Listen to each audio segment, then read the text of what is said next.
Assalamualaikum warahmatullahi wabarakatuh. Perkenalkan, saya Syahbaniar, calon guru penggerak Angkatan 8 Kabupaten Siak, berasal dari SMA Negeri 2 Siak. Video ini berisi koneksi antar materi modul 1.4 Budaya Positif. Berikut kesimpulan mengenai peran saya dalam menciptakan budaya positif di sekolah dan keterkaitannya dengan materi Filosofi Pendidikan Nasional Ki Hajar Dewantara, nilai dan peran guru penggerak, serta visi guru penggerak. Dalam mewujudkan tujuan pendidikan yang sesuai dengan Filosofis Pendidikan Nasional Ki Hajar Dewantara yang tertuang dalam visi seorang guru dan visi sekolah, maka sebagai seorang guru, saya harus mampu mengimplementasikan nilai dan peran guru penggerak, serta menerapkan budaya positif di sekolah. Berikut refleksi pemahaman saya atas keseluruhan materi modul budaya positif. Seorang pendidik harus memiliki kemampuan dalam mewujudkan budaya positif di sekolah. Budaya positif tersebut dapat dijalankan dengan menerapkan konsep-konsep inti seperti disiplin positif, motivasi perilaku manusia terkait hukuman dan penghargaan, posisi kontrol guru, keyakinan sekolah atau kelas, dan penerapan segitiga restitusi untuk penyelesaian masalah. Yang pertama, disiplin positif. Disiplin positif merupakan unsur utama dalam terwujudnya budaya positif yang dicita-citakan oleh sekolah.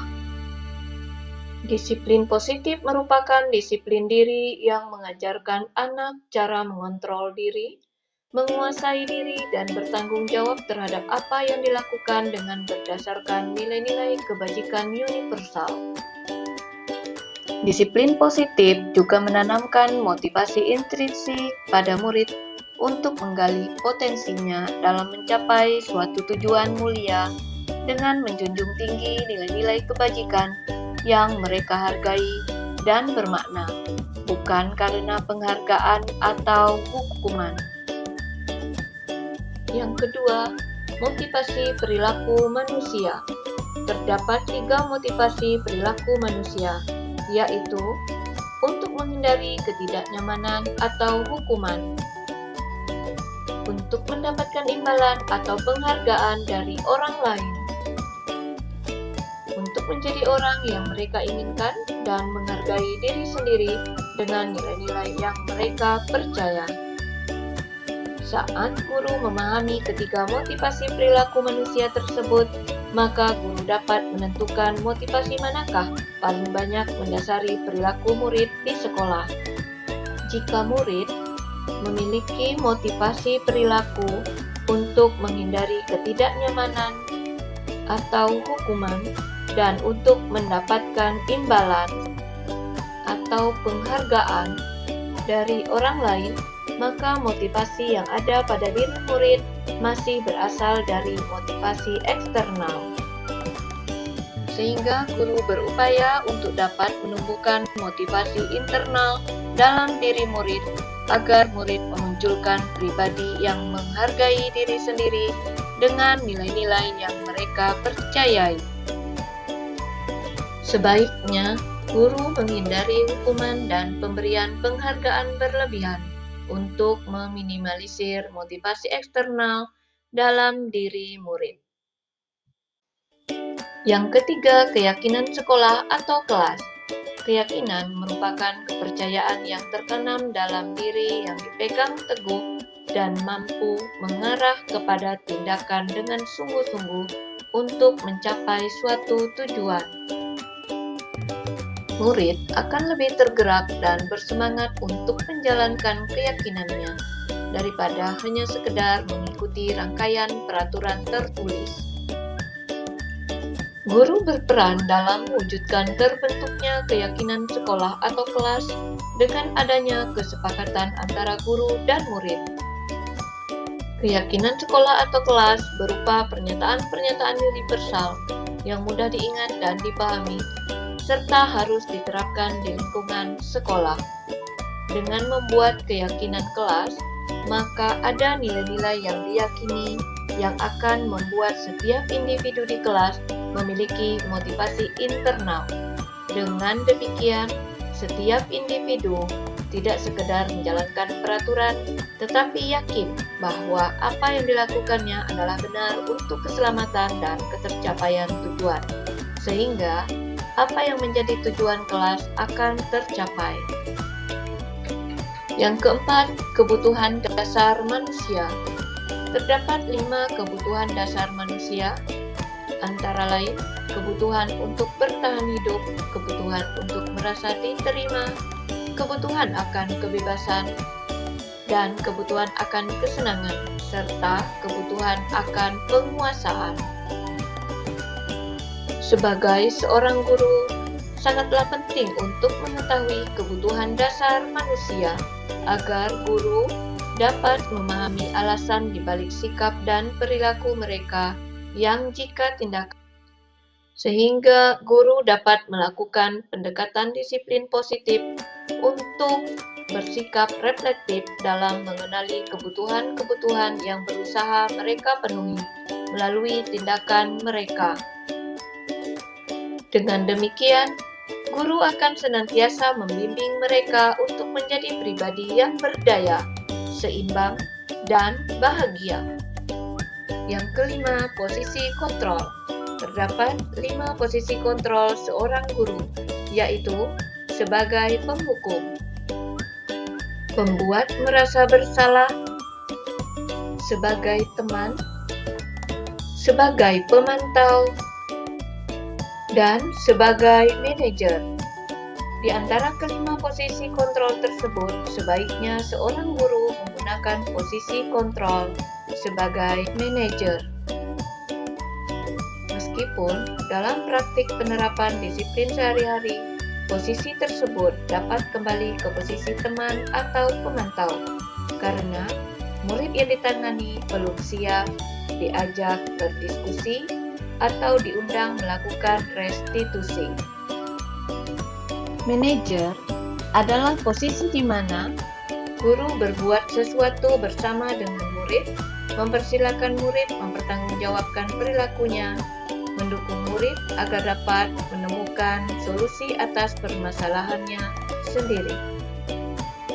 Seorang manajer perlu mengacu kepada restitusi yang dapat menjadikan murid seorang manajer bagi dirinya sendiri, sehingga menjadi pribadi yang mandiri, merdeka, dan bertanggung jawab atas segala perilaku dan sikapnya. Dan pada akhirnya tercipta lingkungan yang positif, nyaman, dan aman. Yang keenam, segitiga restitusi. Segitiga restitusi sebagai upaya-upaya yang dapat dilakukan dalam membangun budaya positif di sekolah agar menjadi murid merdeka. Dan guru berperan sebagai manajer menggunakan segitiga restitusi dalam penyelesaian masalah melalui 3 tahapan, yaitu menstabilkan identitas, validasi tindakan yang salah, validasi tindakan, dan menanyakan keyakinan, dan menanyakan dengan tujuan menghasilkan murid yang mandiri dan bertanggung jawab. Berikut keterkaitan materi budaya positif dengan 3 materi sebelumnya. Materi budaya positif saling berkaitan dengan materi filosofis pendidikan Ki Hajar Dewantara, nilai dan peran guru penggerak, serta visi guru penggerak. Dengan menjalankan budaya positif di sekolah, maka akan mempermudah dalam tercapainya tujuan pendidikan nasional sesuai dengan filosofis pendidikan Ki Hajar Dewantara, yaitu pendidikan yang berpihak pada murid dan bersifat menuntun tumbuh kembang atau hidupnya kekuatan kodrat yang ada pada murid. Budaya positif dapat terwujud jika seorang guru memiliki 5 nilai guru penggerak. Di antaranya berpihak pada murid, mandiri, reflektif, kolaboratif, dan inovatif. Budaya positif dapat terwujud dengan mendorong kolaborasi antar warga sekolah, dengan adanya keyakinan sekolah yang harus disepakati dan dijalankan bersama. Salah satu perubahan yang ingin dicapai sesuai visi guru penggerak adalah terbentuknya budaya positif agar diperoleh sekolah yang nyaman, aman, dan berpihak pada murid. Untuk mewujudkan visi guru penggerak tersebut melalui pembuatan prakarsa perubahan sesuai filosofi Ki Hajar Dewantara dan profil pelajar Pancasila.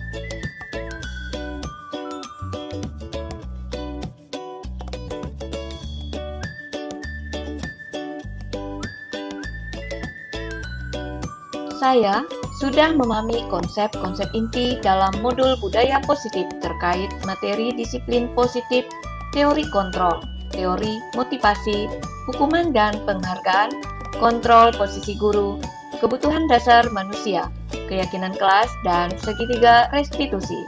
Seluruh konsep inti tersebut harus diterapkan dalam diri dan diwujudkan dalam tindakan serta dibagikan dengan rekan guru di sekolah. Hal yang menarik untuk saya dan di luar dugaan adalah saat saya mempelajari motivasi perilaku manusia terkait pemberian penghargaan, ternyata tindakan memberikan penghargaan pada murid memiliki dampak yang kurang baik dan menyebabkan kehilangan motivasi dari dalam diri sendiri.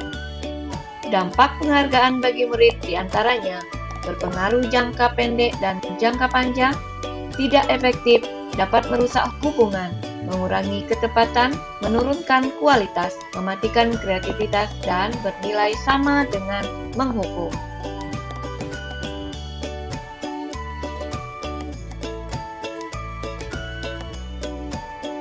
Perubahan yang terjadi adalah saya menyadari bahwa posisi kontrol yang biasa saya lakukan adalah sebagai penghukum dan pemantau.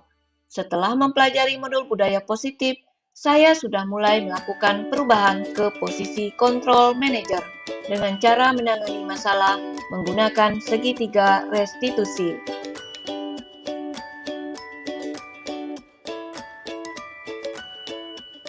Saya menangani murid yang sering terlambat dan malas mengerjakan tugas mata pelajaran.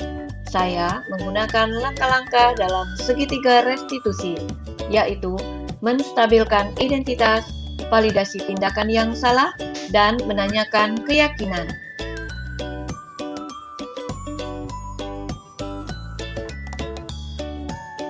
Perasaan saya sangat bersemangat dan termotivasi untuk terus memperbaiki diri sesuai dengan nilai-nilai budaya positif di sekolah.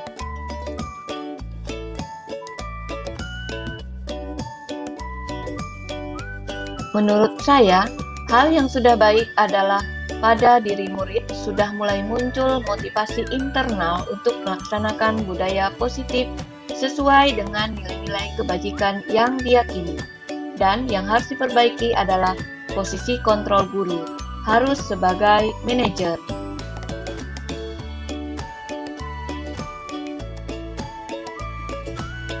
Sebelum mempelajari modul ini, posisi kontrol yang sering saya gunakan adalah sebagai penghukum dan pemantau. Perasaan saya saat itu, saya selalu merasa bersalah karena harus memberikan hukuman atau konsekuensi jika anak berbuat salah. Setelah saya mempelajari modul ini, saya mulai menerapkan posisi kontrol manajer dalam menyelesaikan masalah. Perasaan saya menjadi sangat tenang, dan saya mulai menyadari pentingnya komunikasi efektif dengan murid untuk menumbuhkan rasa tanggung jawab pada diri murid.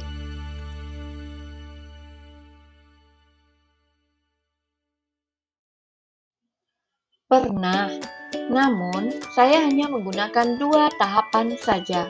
Tahapan yang sering saya gunakan yaitu menstabilkan identitas dengan memberikan pernyataan setiap orang pasti pernah berbuat salah, dan ibu tidak mencari siapa yang salah. Dan tahapan kedua yang terkadang saya gunakan juga adalah menanyakan keyakinan dengan pertanyaan, "Kamu mau jadi seperti apa di masa depan?"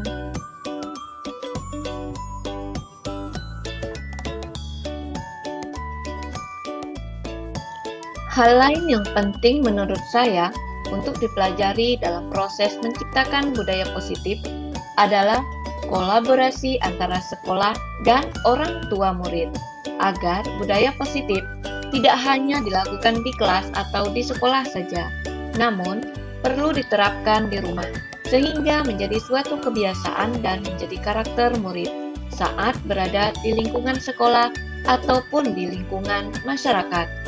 Demikianlah, terima kasih sudah menyaksikan video ini. Salam guru penggerak. Guru bergerak, Indonesia maju. Wassalamualaikum warahmatullahi wabarakatuh.